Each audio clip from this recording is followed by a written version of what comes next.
Jade was a twin born at 31 weeks. Then about 3 months, Jade started having seizures. Her first one was like 85 minutes long. They classified her as having cerebral palsy. Right side of her brain cells was pretty much gone. She's a sweet, sweet girl. She loves school. She loves saying hi to her friends and being around everybody and being here. You do. Look, this year in my classroom, I have 9 students. Typically, if a classroom is a full, moderate to intensive multiple disabilities classroom, your cap is 8.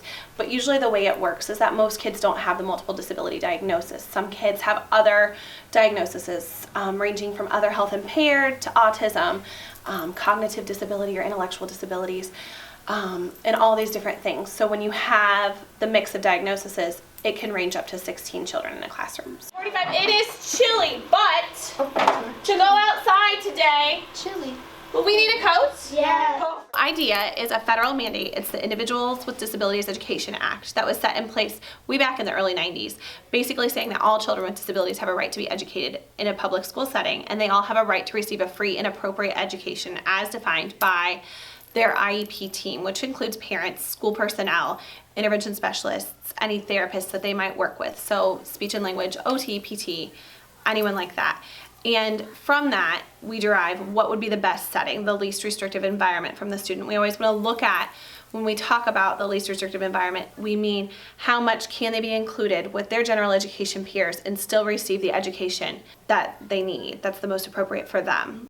A lot of times the gen ed peers have been with the students in my class since preschool, and they know each other in the community, and just to have those friendships and to really learn that somehow we're all alike. We're all people. We all can communicate. It might be different. We might use pictures to communicate, or we might use a communication device, or we might need assistance with our speech. But we all overall have the same goals. We all want to be loved. We all want to be valued, and we all can learn. I think she has fun at school. She enjoys going. Her favorite word is hello. When she went to East, that was her little thing. She would go to all the classrooms every day and peek in, and it was always hello, hello. Say hello. Hello. And they're helpful with her at school, the other kids, from what I can see. I mean, they're all friendly to her, and they don't they don't shove her away or not want to talk to her. And I know it makes her feel good. She's not really the same as people, but she is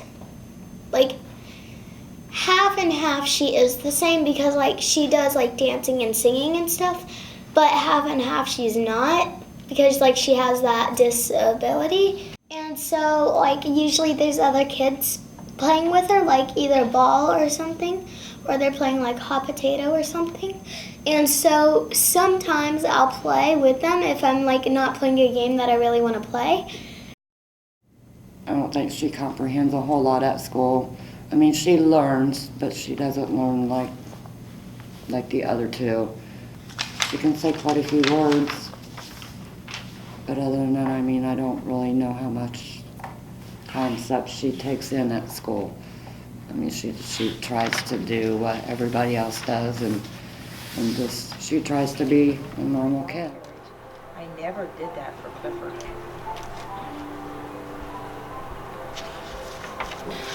Everybody has their differences, so everybody learns differently.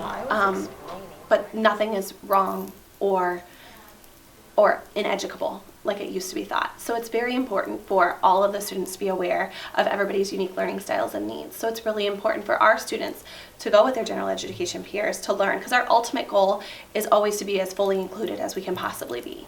So to learn how to be in a full group setting, because when you're at a work environment, when you're out in the community, you're going to be around a lot of people, and sometimes that's hard for the kiddos in our population. But to learn and give them that support, to understand when you're in a whole group setting, you have to raise your hand and wait your turn. You have to speak quietly to your friend. You're not going to shout out.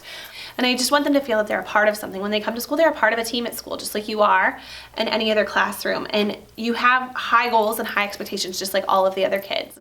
Seeing their faces, I think they get it when they have gotten more words correct than they typically get when they're reading, or when they've learned a new math lesson, I mean, they just light up and they get so excited and proud. So they're really aware of their goals. I want them to always know, you know, we're going to help you do whatever you want to do. And it's just neat to see when they achieve that. I want all of my students in here just to know how very much we love them. And I've asked them, I mean, we have a motto on our door, I can and I will, watch me. Like, you can, you will, we're gonna watch you do it. We're gonna see you do it, we're gonna help you get there, and you're gonna achieve great things.